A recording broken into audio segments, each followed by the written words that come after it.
CBI की जांच शुरू करते ही पकड़ा गया बालासोर रेल हादसे का असली गद्दार। नरेंद्र मोदी खुद देंगे सजा। स्टेशन मास्टर ने खोल दिया सारा राज। 275 मौत का हिसाब स्टेशन मास्टर ने दिया कि इसके इशारे पर हुई घटना, सब कुछ पता चल गया।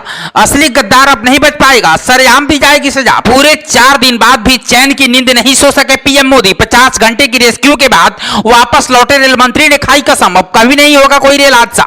बालासोर रेल हादसे में अब तक 275 लोगों की मौत हो चुकी है।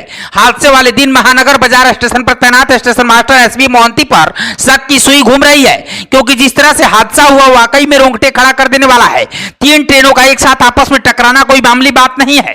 सीबीआई इस पूरे मामले की जांच कर रही है, जिसमें धीरे धीरे ही सही लेकिन चौंकाने वाले खुलासे हो रहे हैं। सूत्रों का दावा है कि सीबीआई की टीम अपने खुफिया तंत्र के साथ हादसे वाली जगह पर पहुंची और कई सारे सबूत इकट्ठा किए। सूत्रों का दावा है कि शुरुआती इस बात का पता चल गया कि सिग्नल में खराबी आई थी। सिग्नल में खराबी आनी कोई बड़ी बात नहीं है, लेकिन हैरानी करने वाली बात तो यह है कि जब भी सिग्नल में खराबी होती है तो सिग्नल अपने आप लाल हो जाता है, ना कि हरा। यही वजह है कि इसमें साजिश की आशंका जताई जा रही है, क्योंकि अगर सिग्नल खराब होता तो गाड़ी आगे बढ़ती ही नहीं।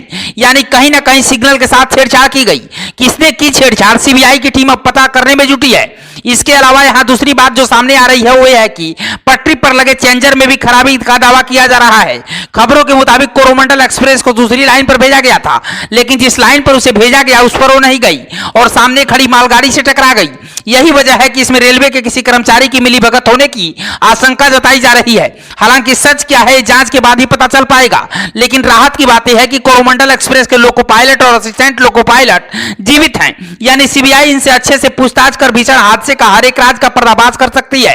लेकिन मीडिया रिपोर्ट्स की माने तो शुरुआती जांच में रेलवे के कर्मचारी पर ही साजिश में शामिल होने का आरोप लग रहा है। पर अब इसी पर जब विपक्ष ने राजनीति करनी शुरू कर दी है तो बीजेपी ने भी विपक्ष पर जोरदार हमला बोला है।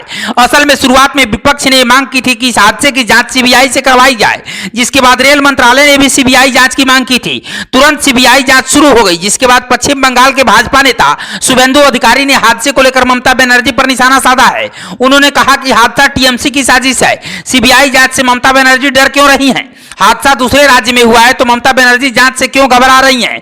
शुभेंदु अधिकारी ने आरोप लगाते हुए साफ शब्दों में कह दिया कि टीएमसी ने पुलिस की मदद से 2 रेलवे अधिकारियों के फोन टैप कर लिए। उन्होंने ममता सरकार से पूछा कि रेलवे अधिकारियों की बातचीत की जानकारी उन्हें कैसे मिली।